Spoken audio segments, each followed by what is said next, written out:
Bienvenidos al único canal en español dedicado a la dinastía y época Tudor. Hoy les hablaré sobre un tema que hace tiempo debí haber discutido, y es el del relacionado a la sucesión al trono de esta famosa casa real. Y es que dejar una sucesión estable a la corona era el deber primordial de todo monarca en Europa. El hecho de no legar la corona a un heredero varón adulto con frecuencia conducía a guerras, rebeliones y asesinatos, y en ningún lugar más que en Inglaterra, donde las guerras de las dos rosas habían surgido de las discusiones sobre quién era el rey legítimo. Para los Tudor, cuyo reclamo original al trono ciertamente no era el más fuerte disponible, la sucesión era un problema aún más grave. Y los atormentó a todos durante todo el periodo entre 1485 y 1603. Con la excepción de la rebelión del Libro de Oración de 1549 y la rebelión de Robert Kett del mismo año, que tuvieron, respectivamente, la religión y la economía como causas fundamentales. Todas las rebeliones durante el periodo estuvieron motivadas al menos en parte por preocupaciones sobre la sucesión. La situación se complicó para los Tudor por la tendencia de los hombres jóvenes a morir en la adolescencia y la superfluidad de las hijas como proporción de los descendientes de Enrique VII. Cada uno de los monarcas Tudor abordó el problema de distintas maneras. Enrique VII fue probablemente el más exitoso y, si se lo analiza desapasionadamente, probablemente fue el más exitoso en todos los aspectos de su reinado. Siendo Eduardo VI probablemente el menos exitoso, ya que intentó desviar la corona de la persona a quien la mayoría de sus súbditos consideraban el heredero o la heredera legítima.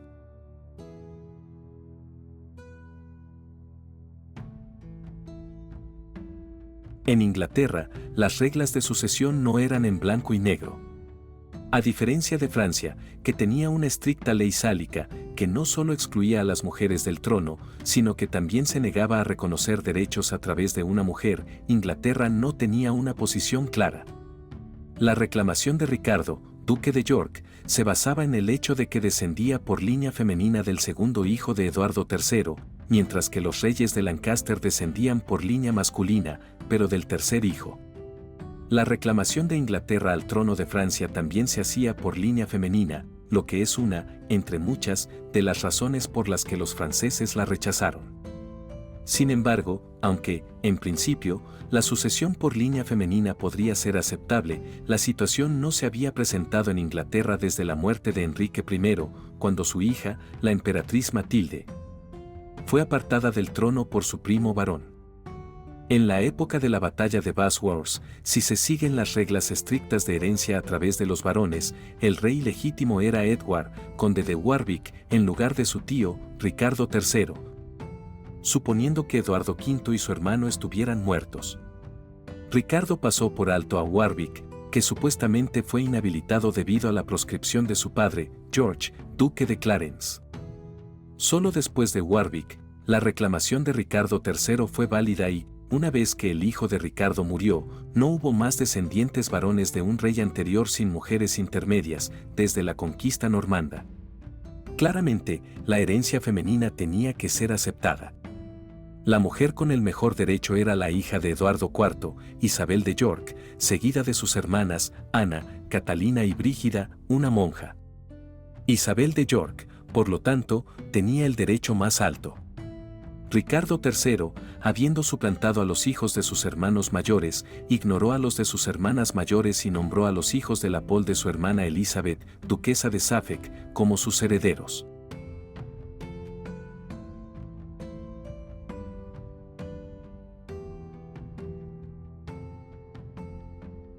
Sin embargo, la herencia nunca fue una cuestión estricta y tendió a reflejar una decisión pragmática sobre quién estaba en mejor posición para ser rey.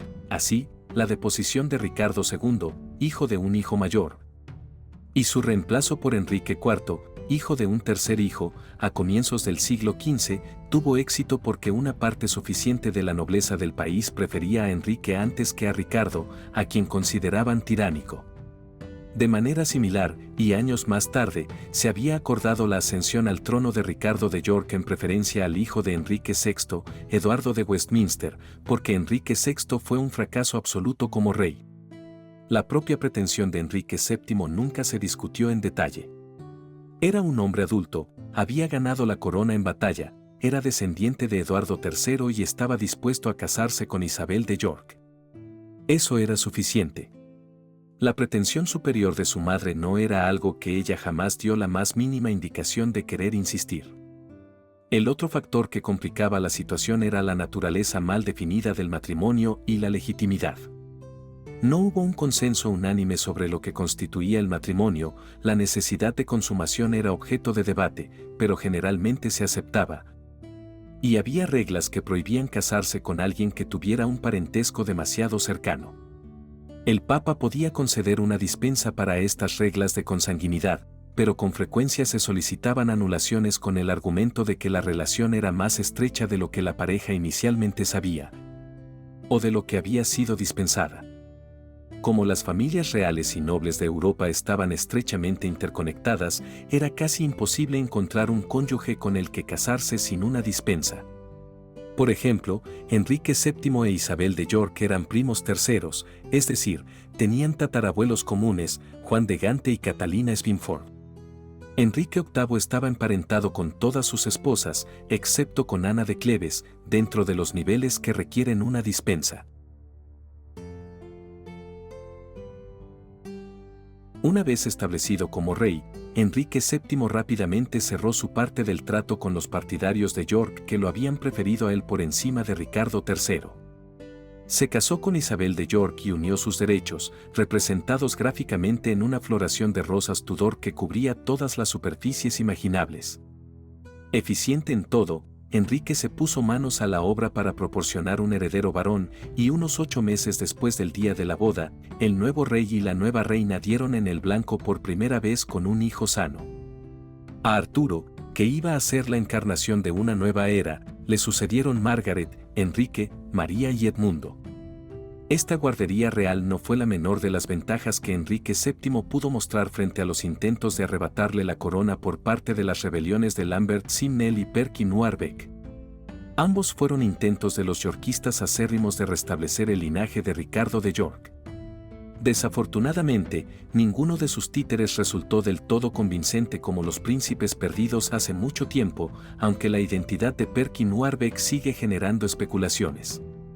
Otros intentos de los sobrinos de Eduardo IV, los hijos de Elizabeth, duquesa de Suffolk, de reclamar el trono, nunca llegaron a despegar. En 1499, Enrique VII e Isabel de York podían sentirse absolutamente satisfechos de haber hecho su trabajo, 3 hijos y 2 hijas seguían vivos. Enrique podía empezar a planificar matrimonios para ellos y tener una nueva generación de herederos preparada lo antes posible. Arturo ya estaba en su lugar, desde el Tratado de Medina del Campo en 1489, su novia lo había estado esperando.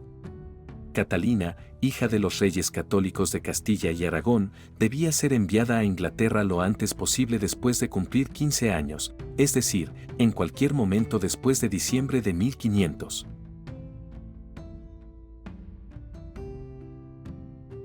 Pero las cosas empezaron a ir mal. El hijo menor del rey y la reina, Edmundo, duque de Somerset, murió con apenas 2 años. En la peor pesadilla que les podía sobrevenir como monarcas y padres, su hijo mayor, Arturo, murió poco después de casarse, en abril de 1502. La sucesión, que parecía segura solo 3 años antes, ahora era decididamente inestable y hubo mucha especulación sobre quién lo sucedería. Se nombraron varios hombres, incluido el duque de Buckingham, otra rama más en el enorme árbol genealógico de Eduardo III, así como los hermanos de la Pole. Siniestramente, el segundo hijo de Enrique, el futuro Enrique VIII, entonces de 11 años, no parecía figurar en la mente de los hombres. Con cierta prisa, Enrique e Isabel intentaron reabastecer la guardería real, pero el esfuerzo fracasó. En febrero de 1503, Isabel murió al dar a luz a su bebé, a la que habían nombrado Catalina. Enrique estaba angustiado, como hombre y como rey. En los 6 años restantes de su reinado, hizo movimientos para encontrar una nueva esposa, pero es difícil creer que realmente lo hiciera con el corazón. Con 3 hijos y una esposa perdida en otros tantos años, y su hija Margaret enviada a Escocia a la edad de 13 años, Enrique se volvió taciturno y depresivo. Sin embargo, no todo estaba perdido. Su segundo hijo, otro Enrique, estaba creciendo alto y fuerte y la gente ahora hablaba de él como el heredero. La sucesión estaba asegurada, al menos durante una transición de la corona.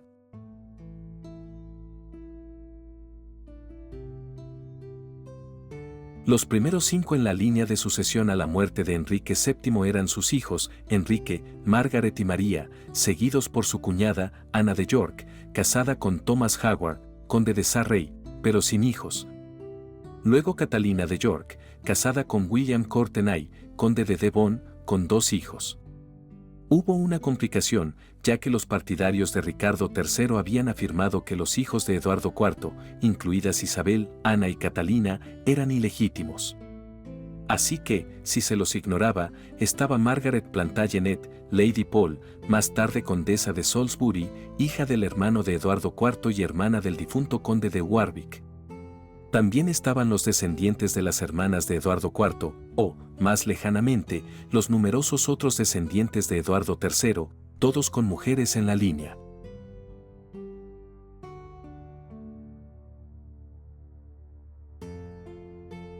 Enrique VIII es conocido por su historial matrimonial.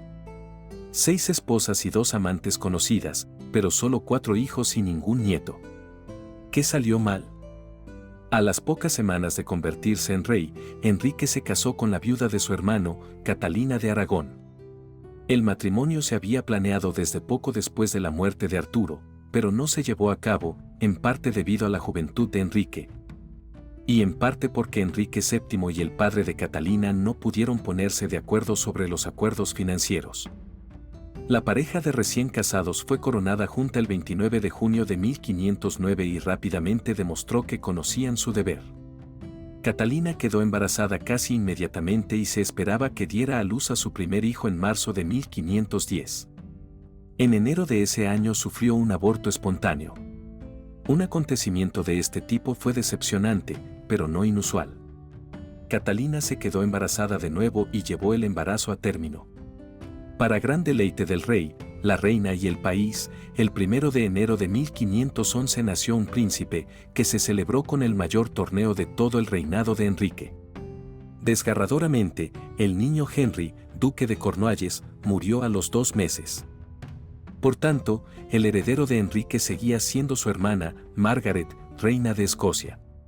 No parece que se hubieran amado mucho entre los hermanos, y Enrique había concebido una gran animosidad contra su cuñado, Jacobo IV. Los reyes de Escocia e Inglaterra siempre estuvieron en desacuerdo, pero para Enrique parece que se trataba de algo personal, aunque los dos nunca se conocieron.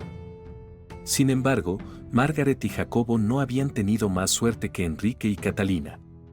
Para entonces habían perdido 3 hijos y no tenían herederos aparte del primo de Jacobo, el duque de Albany, que estaba exiliado en Francia.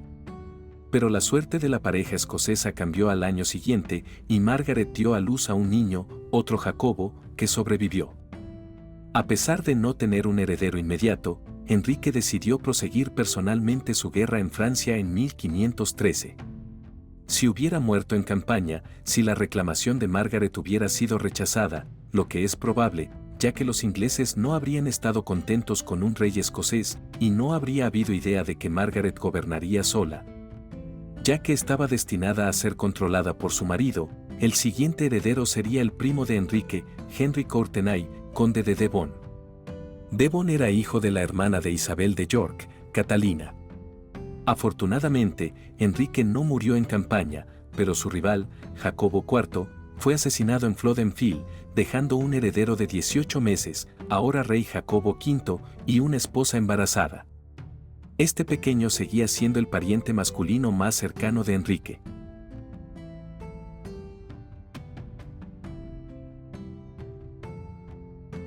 En los años posteriores a 1511, Catalina de Aragón tuvo al menos 1, posiblemente 2, embarazos fallidos, antes de que, en febrero de 1516, ella y Enrique finalmente tuvieran un hijo que viviría.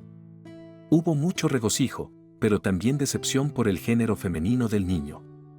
En 1518, otra hija muerta completó la triste historia de los embarazos de Catalina.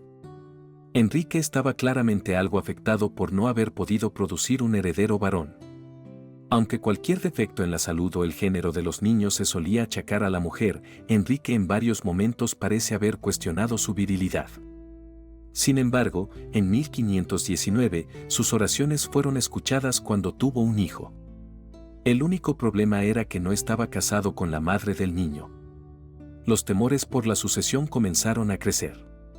En 1521, Edward, tercer duque de Buckingham, fue ejecutado por traición. Buckingham era otro descendiente de Eduardo III, y se rumoreaba que había dicho que, en caso de que Enrique muriera, él debería ser rey. Buckingham también había casado a su hijo mayor, otro Enrique, con Úrsula Pole, que era hija de Margaret, condesa de Salisbury, lo que creó una concentración bastante preocupante de sangre real. Sin embargo, cortar la cabeza de Buckingham, desheredar a sus hijos y enviar al hijo de la condesa de Salisbury a la torre por un tiempo, pondría fin a las reclamaciones de ese sector.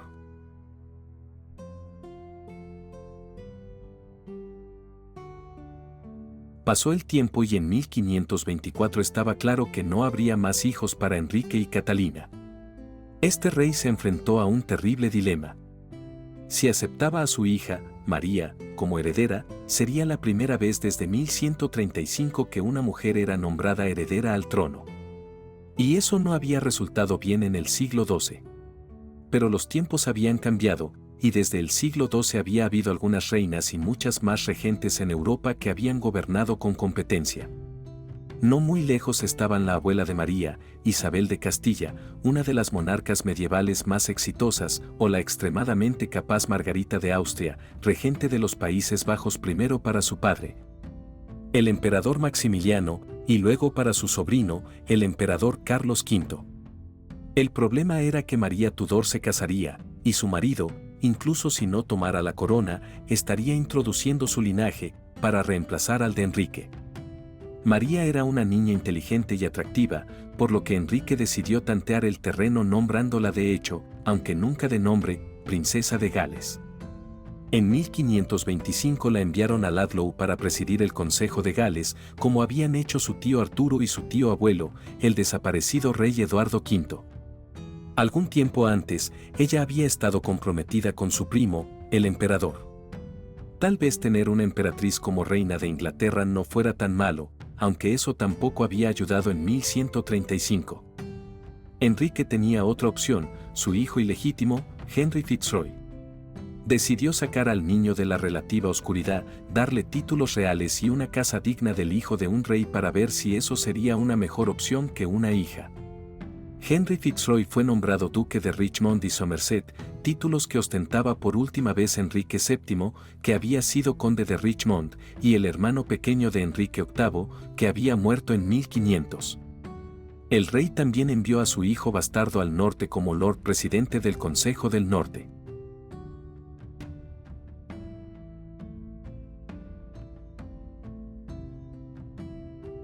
Ninguna de las alternativas que tenía le resultaba realmente atractiva a Enrique, y la tercera posibilidad, su sobrino, Jacobo V de Escocia, era su peor pesadilla.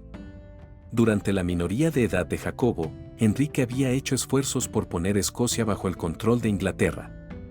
Aunque había muchos en Escocia que se inclinaban por aliarse con su vecino del sur, la interferencia arbitraria de Enrique y los rumores de que pretendía secuestrar a su sobrino habían agriado las relaciones irremediablemente. La reina Margaret estaba ansiosa por ver un acercamiento entre su hijo y su hermano, y en varias ocasiones se planteó la posibilidad de un matrimonio entre Jacobo y la princesa María, pero la unión nunca se llevó a cabo. La reina Margaret también tuvo una hija, Lady Margaret Douglas, de su fallido segundo matrimonio con Archibaldo Douglas, conde de Angus. Esta hija, de la misma edad que su prima María, se encontraba en 1524 en uno de los castillos de Douglas, o posiblemente exiliada en Francia con su padre. En 1528 se anuló el matrimonio entre Margaret y Angus, sobre la base de que él había sido contratado previamente para casarse con otra mujer. Si bien se confirmó la legitimidad de Lady Margaret, ya que se aceptaba generalmente que los hijos de un matrimonio contraído de buena fe eran legítimos, incluso si el matrimonio se anulaba posteriormente, La anulación ensombrecía su posición.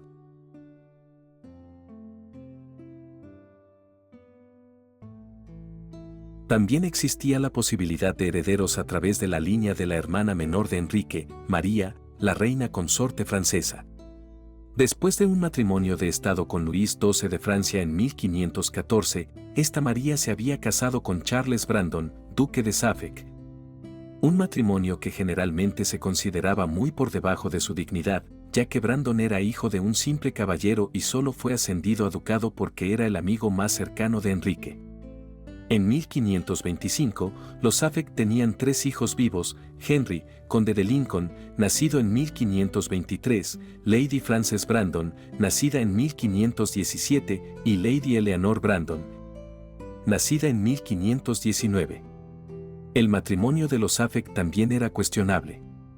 Suffolk había tenido al menos 3 enredos previos que se calificaron de matrimonios o compromisos matrimoniales, y una de estas damas, Elizabeth Grey, vizcondesa de la Isle, estaba viva en el momento del matrimonio del duque con la ex reina francesa.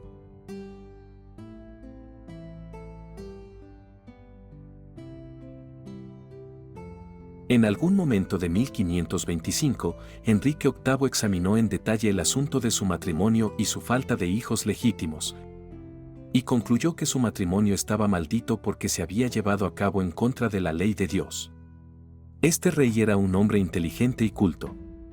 Siempre se había interesado por las cuestiones teológicas, y no hay ninguna razón real para dudar de que sus conclusiones de que su matrimonio era defectuoso no fueran nada genuinas. Su premisa básica era que la dispensa que se le había concedido para casarse con la viuda de su hermano nunca debió haber sido concedida, porque pretendía dispensar una ley hecha directamente por Dios en la Biblia.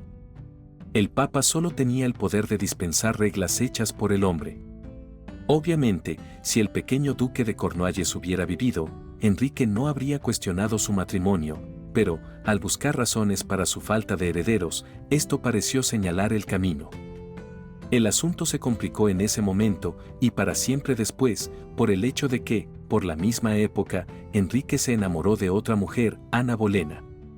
En otra época, la petición de Enrique al Papa para que se anulara su matrimonio probablemente se hubiera concedido. Pero los acontecimientos políticos en Europa y la expansión del luteranismo complicaron la cuestión hasta el punto de no poder resolverla.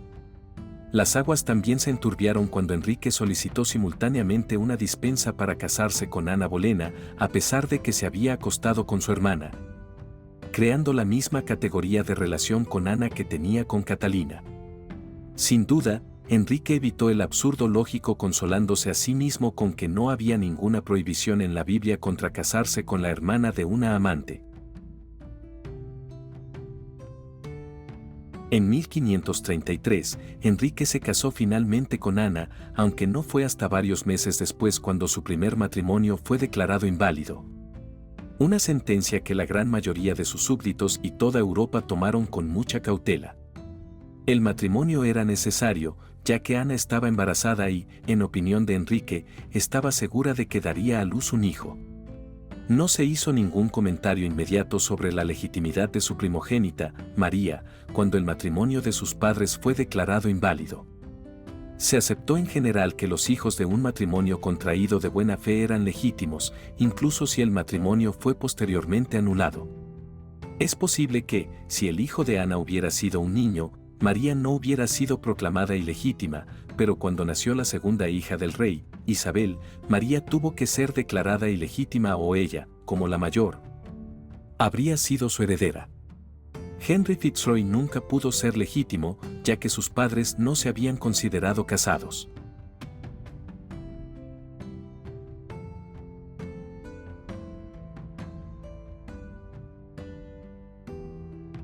En 1534, la ley de sucesión estableció la corona en Isabel, la hija de Ana Bolena, hasta que fuera reemplazada por sus posibles futuros hermanos. Si Enrique hubiera muerto en ese momento, su heredera, según la ley, sería Isabel, seguida por Jacobo V de Escocia. Sin embargo, hubo muchos que no estaban contentos con la ley de sucesión y habrían apoyado una hija adulta, nacida de buena fe, en lugar de una bebé. El otro sobrino de Enrique, el hijo de la fallecida María Tudor de Suffolk, había muerto en 1534, dejando solo hijas en esa línea. Pero Enrique no tuvo más suerte con su segunda esposa que la que tuvo con la primera, y ahora no estaba dispuesto a seguir intentándolo con la misma esposa. En 1536, Ana fue ejecutada y su matrimonio declarado nulo y sin valor. No hay constancia de los motivos exactos de la anulación. Podría haber sido la relación de Enrique con su hermana o un supuesto contrato previo de Ana con Henry Percy, conde de Northumberland. Incluso podría haber sido la afirmación de Enrique de que lo habían engañado para casarse con brujería. Una segunda ley de sucesión, aprobada en 1536, declaró que tanto Isabel como María eran ilegítimas y estableció la corona en los hijos de Enrique, primero con su nueva reina, Jane Seymour, y luego en los que tuviera con cualquier esposa posterior. A falta de varones, la corona pasaría a las hijas nacidas de Jane o reinas posteriores. El resultado fue que, en 1536, Enrique no tenía hijos legítimos y 3 ilegítimos: María, de 20 años, Henry Fitzroy, que murió ese año, a los 17 años, e Isabel, de 3 años. Por temor a que el rey no tuviera descendencia legítima, el Parlamento le concedió el derecho a nombrar a su propio sucesor, a falta de herederos de su propio cuerpo. Como Jane Seymour estaba embarazada, Enrique no nombró a nadie en ese momento, pero esperaba tener un hijo. Sin sucesor designado, si Enrique hubiera muerto en ese momento, su heredero habría sido de nuevo su sobrino Jacobo V, aunque existía la creencia de que el hecho de haber nacido fuera del reino lo excluiría. Lady Margaret Douglas, suponiendo que fuera legítima, cosa que Enrique negó, habría tenido derecho a ello. Pero esta Margaret se encontraba en la Torre de Londres, tras haber contraído matrimonio, aunque supuestamente no lo había consumado, con Lord Thomas Howard, medio hermano del duque de Norfolk. Este compromiso clandestino fue la razón detrás de la cláusula de la ley de 1536, que convertía en delito de traición casarse con un miembro de la familia real sin el consentimiento del monarca, aunque el acuerdo de Lady Margaret y Lord Thomas era anterior a la ley.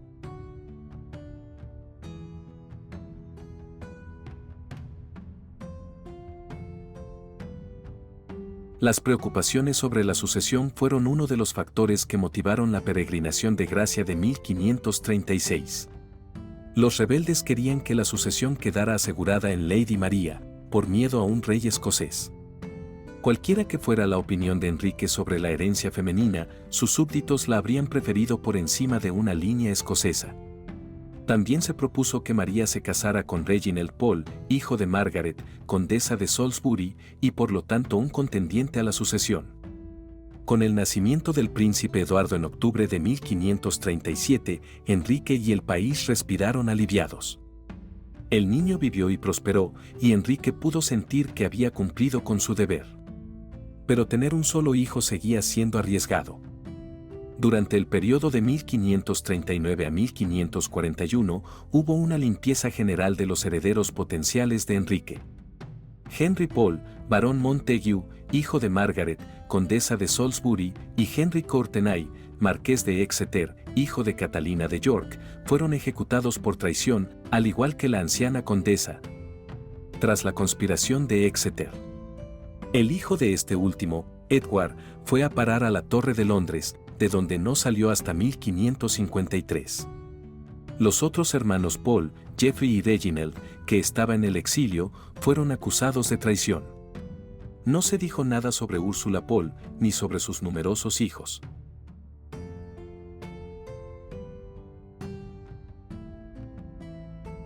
Tres matrimonios más no produjeron más hijos para Enrique, y en 1544 se aprobó otra ley de sucesión. Esta ley garantizaba la corona a Eduardo y sus herederos, hombres y mujeres, y luego a cualquier hijo que Enrique pudiera tener con su sexta reina, Catalina Parr. Después de ellos, tanto María como Isabel fueron restituidas, aunque legalmente todavía se las consideraba ilegítimas. Enrique recibió entonces el poder de nombrar a cualquier persona que eligiera para suceder a Isabel y sus herederos. La nominación podía hacerse mediante cartas patentes o mediante su testamento escrito, según se dijo, firmado con su más gentil mano. Tal era la situación en 1547, Eduardo y sus herederos, seguidos por María y sus herederos, luego Isabel y los suyos. En el testamento de Enrique se confirmó esta línea y luego se procedió a nombrar herederos en ausencia de la descendencia de Isabel. Y Enrique eligió a los herederos de Lady Frances Brandon, su otra sobrina, la hija de su difunta hermana, la reina francesa, legítimamente engendrada. Sin embargo, el testamento de Enrique no estaba firmado con su gentil mano, sino sellado en seco, es decir, se le añadió un sello de su firma y luego se estampó con tinta. Este hecho ha dado pie a que se cuestione la validez del testamento con referencia a la sucesión. Si la designación de herederos después de Isabel no fuera válida, entonces, después de la muerte de Isabel y de cualquier heredero que pudiera tener, la sucesión volvería a las reglas establecidas por el derecho consuetudinario, en otras palabras, a los descendientes de Margaret, reina de Escocia, así, la hija de Jacobo V cuando él murió, María Estuardo. La reina de Escocia de 4 años, estaría en la línea sucesoria después de Isabel.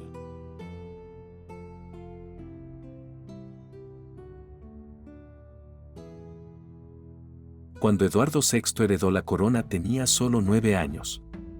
Al menos tendrían que pasar 7 años antes de que pudiera casarse y engendrar un heredero propio. La candidata más deseable era su prima hermana, María Estuardo de Escocia. Un matrimonio de este tipo uniría a los dos países bajo el rey de Inglaterra. Pero los escoceses no estaban contentos con esa idea y enviaron a la pequeña reina a Francia para protegerla de los ataques ingleses. Cuando esa idea fracasó, hubo discusiones entre la nobleza para sugerir candidatas para el puesto de reina.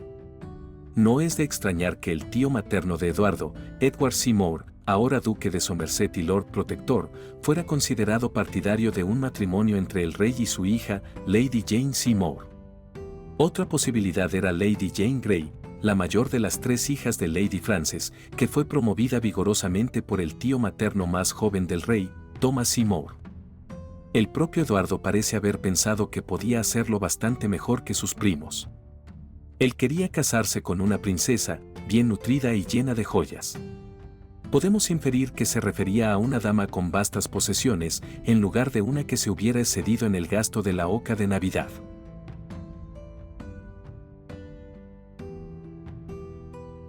En los primeros años del reinado de Eduardo, la posición de su media hermana María como su heredera era incuestionable.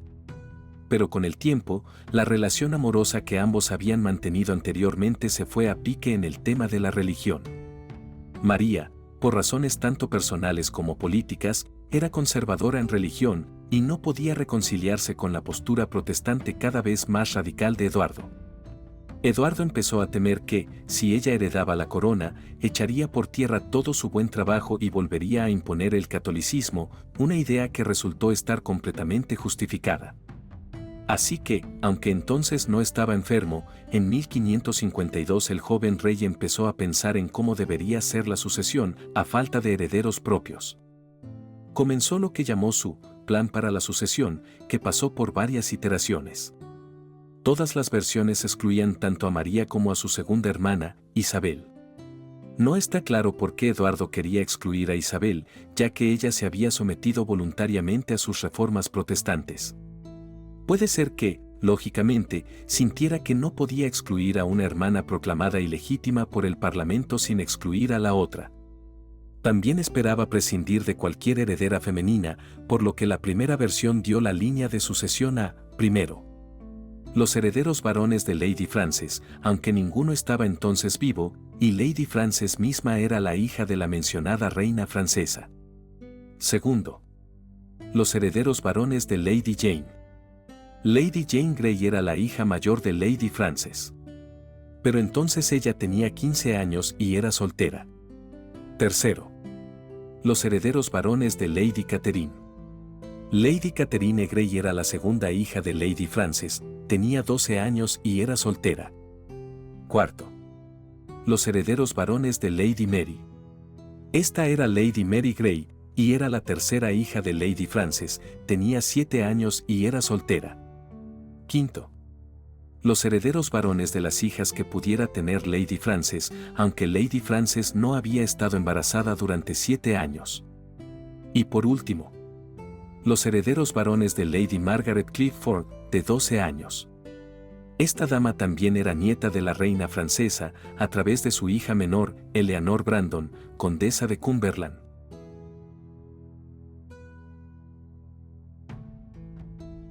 Si ninguna de estas damas tenía hijos, la corona pasaría a los hijos de las hijas de Lady Jane, luego a los hijos de las hijas de Lady Catherine, etc. En fin, todo el asunto era una receta para el desastre. Si el denominado plan para la sucesión hubiera tenido peso legal y Eduardo hubiera muerto en ese momento, nadie podría tener idea de quién podría ser el heredero, ya que ninguno de estos hijos varones imaginarios había nacido. ¿Y qué sucedería si una de las mujeres más jóvenes tuviera un hijo primero, seguido por un hijo nacido de Lady Frances? La segunda versión del plan sucesorio abordaba el problema de que Lady Frances tuviera un hijo al darle la herencia solo si nacía durante la vida de Eduardo. Sin embargo, el documento incitó a los miembros del Consejo Privado a posicionar a sus hijos como esposos de las distintas damas y, por lo tanto, como padres potenciales del próximo rey. Lady Jane Grey se casó con el hijo del duque de Northumberland, Guilford Dudley, Lady Catherine Grey con el hijo del conde de Pembroke, Henry Herbert, Lady Mary Grey y Lady Margaret Clifford estaban comprometidas, de manera bastante repugnante, con Lord Grey de Wilton, de 43 años, y Sir Andrew Dudley, de 48, respectivamente.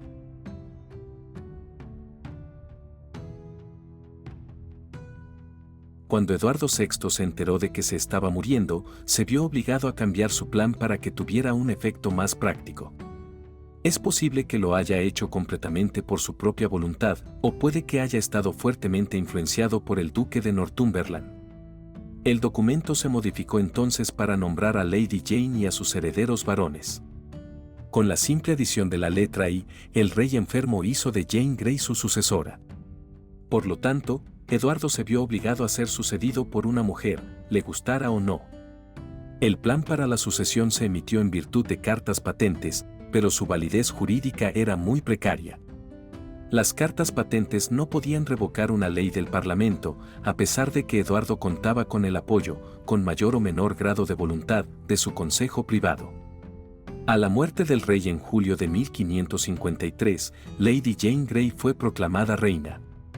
Pero la gran mayoría del país no estaba preparada para ver ignorada la ley de sucesión y la voluntad de Enrique VIII, y la hermana mayor de Eduardo, María, revirtió el golpe y fue coronada reina en octubre de ese año.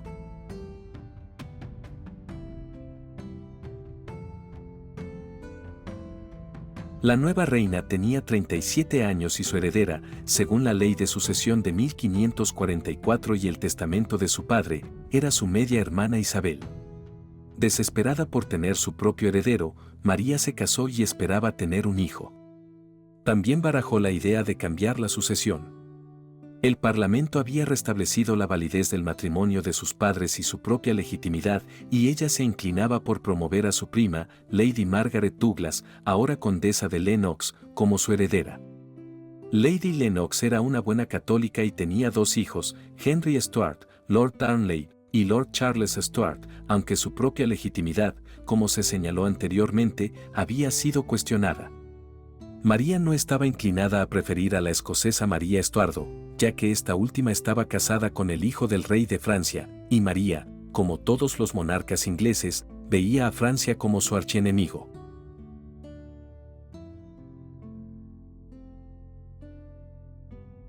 En 1554 estalló una rebelión, aparentemente contra el matrimonio propuesto por la reina con Felipe de España.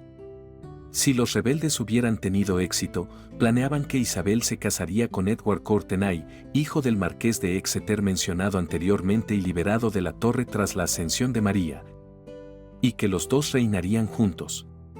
No obstante, la rebelión fue aplastada y Courtenay fue exiliado, muriendo en 1557, antes que María.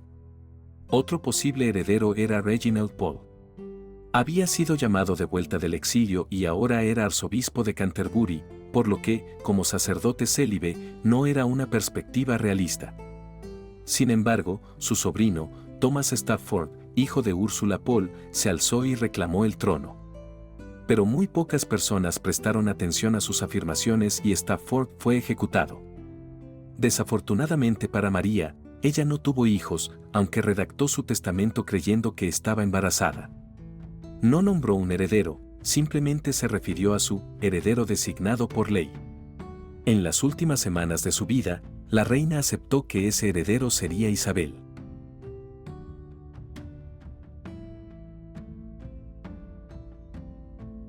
En 1558, Isabel heredó la corona de su hermana y también el eterno y obvio problema de no tener un heredero de inmediato. Había dos posibilidades principales: Lady Catherine Grey, que tenía derecho a heredar si la nominación de Enrique VIII en su testamento era legítima, y María Estuardo, reina de Escocia, que, si el testamento de Enrique no era adecuado, era la heredera según el derecho consuetudinario, a menos que, como pensaban algunas personas, no pudiera heredar por haber nacido fuera del país. La condesa de Lennox y sus hijos eran posibilidades, aunque la relación de Isabel con Lady Lennox era muy fría. Y la primera estaba resentida por la forma en que la reina María le había dado precedencia a Margaret sobre ella. Por su parte, los Courtenay se habían ido, y los Stafford cantaban en voz baja. Lady Margaret Clifford insinuó ocasionalmente que se la debía tener en cuenta. Se había salvado de tener que casarse con un hombre que la cuadriplicaba en edad y, en cambio, se había casado con Henry Stanley, Lord Strange, heredero del conde de Derby, con el permiso de la reina María. Tuvieron dos hijos, Ferdinando y William Stanley.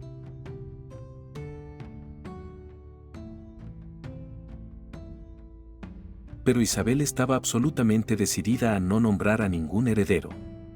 Aunque la inestabilidad y las discusiones sobre la sucesión eran malas, ella estaba convencida de que nombrar a un heredero sería peor.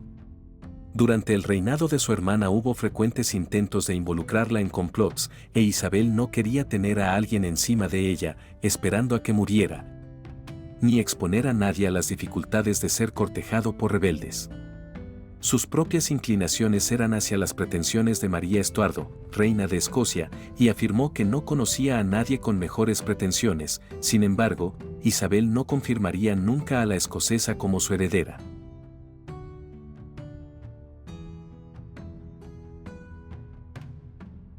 A Isabel le desagradaban las hermanas Grey, Catherine y Mary, y después de que la primera se casara sin su consentimiento en 1561, fue confinada en prisión por el resto de su vida. Durante ese periodo hubo muchos, generalmente los protestantes más radicales, que promovieron a Catherine Grey como heredera, y varios hombres terminaron en prisión por su insolencia. Después de promover las pretensiones de dicha dama en el Parlamento, Isabel se mostró reacia a permitir que el Parlamento discutiera la sucesión. Creía que permitir que el Parlamento decidiera la cuestión era aceptar que dicho organismo estaba por encima de la corona, en lugar de ser un instrumento de la soberana. Además, Isabel, durante los primeros 20 años de su reinado, nunca decidió definitivamente no casarse. Era obvio que no quería casarse, pero no se podía decir que se comprometiera firmemente a permanecer soltera, hasta que llegara a una edad en la que no pudiera nacer ningún heredero. En 1566, las dos líneas de descendencia de Margaret, reina de Escocia, se fusionaron cuando María Estuardo se casó con su medio primo, Henry Stuart, Lord Darnley. Esto le valió a su madre, Lady Lennox, un periodo de tiempo en la torre. Al año siguiente, la pareja tuvo un hijo, Jacobo VI, que se convirtió en rey de Escocia tras la deposición de su madre en 1568. Los dolores de cabeza de Isabel empeoraron, ya que la reina de Escocia se refugió en Inglaterra tras su deposición. Isabel no tuvo más remedio que mantener cautiva a la ex reina. Muchos católicos creían que María era, de hecho, la legítima reina de Inglaterra, ya que nunca había aceptado la posición de Isabel y, fiel a los temores de esta última, María atrajo, y probablemente instigó, numerosos complots destinados a privar a Isabel del trono e instalarla a ella en su lugar.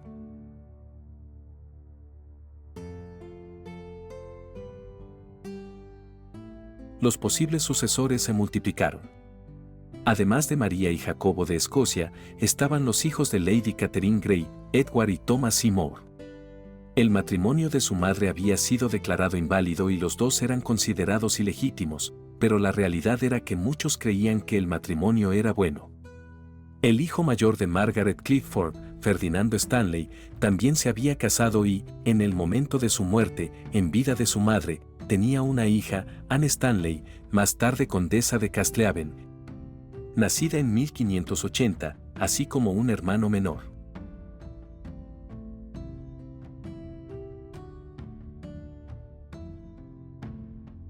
En 1587, Isabel finalmente capituló ante la presión y permitió la ejecución de María Estuardo, reina de Escocia.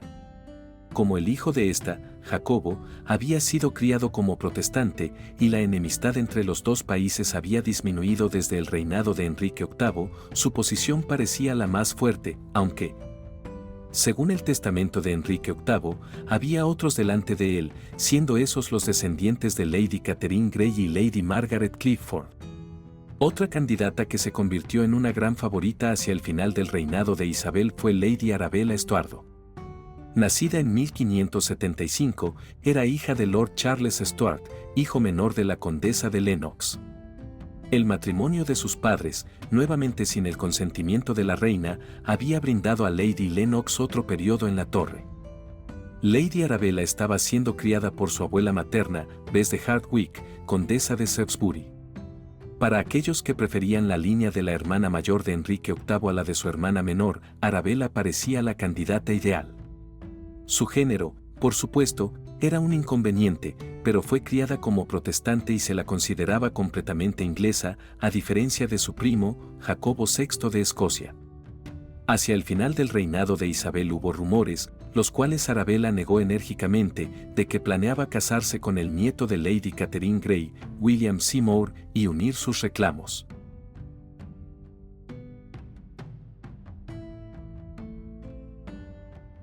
Durante la década de 1590, corrieron rumores de que algunos de los consejeros de Isabel, en particular Robert Cecil, querían promover la candidatura de una mujer mucho más lejanamente emparentada con ella. La infanta Isabel Clara Eugenia, archiduquesa de Austria, era el miembro de mayor antigüedad de la rama lancasteriana de la familia real inglesa. La hija de Juan de Gante, fruto de su primer matrimonio con Blanca de Lancaster, se llamaba Felipa. Ella se casó con Juan I de Portugal y fue la tatarabuela de Isabel Clara Eugenia por parte de su padre, Felipe II de España. La archiduquesa Isabel fue duquesa co-soberana de los Países Bajos españoles desde 1598, junto con su marido, el archiduque Alberto. Su reinado había traído finalmente estabilidad a la región e Isabel era una mujer extremadamente capaz. Aunque es poco probable que alguien se tomara en serio esta idea. Los indicios de que Cecil planeaba un acuerdo con España fueron factores que contribuyeron a los desacuerdos entre facciones que llevaron a la rebelión del conde de Essex.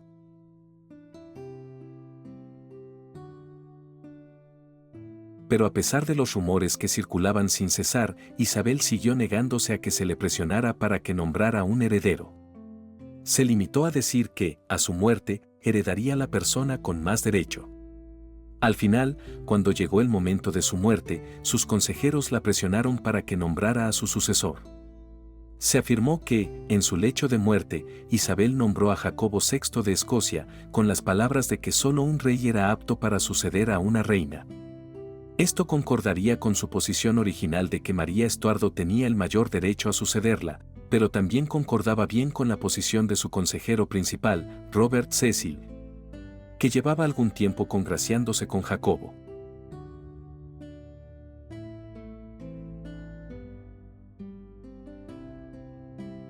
Así, después de todos los problemas del siglo Tudor, la sucesión pasó sin enredos a un hombre que habría sido el heredero sin ninguna de las actas de sucesión del reinado de Enrique VIII. Y todos los intentos de este rey de recortar los derechos de su hermana Margaret y su marido escocés habían fracasado. Así que Jacobo IV, despedazado en la batalla de Flodden en 1513, resultó reír de último.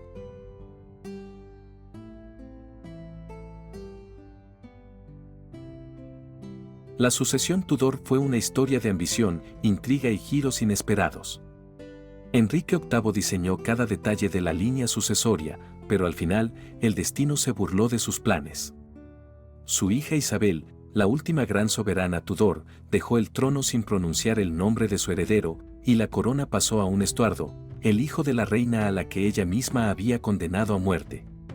Irónico, inevitable o simplemente una jugada maestra del destino, la historia nos muestra que, por mucho que los monarcas intenten controlar su legado, el poder real siempre encuentra su propio camino. ¿Crees que Isabel debió haber nombrado a un heredero claro antes de su muerte, o su silencio fue una estrategia inteligente para mantener el control hasta el final? Después de tantos esfuerzos de Enrique VIII para moldear la sucesión a su voluntad, fue inevitable que Jacobo VI terminara heredando el trono. ¿O hubo otros candidatos que realmente pudieron haber tenido una oportunidad? Si te ha gustado este video, suscríbete al canal y activa las notificaciones para seguir explorando los misterios y traiciones de la historia y época Tudor. Y si quieres apoyar este proyecto y acceder a contenido exclusivo y estrenos anticipados, considera unirte a las membresías del canal. Nos vemos en el próximo video.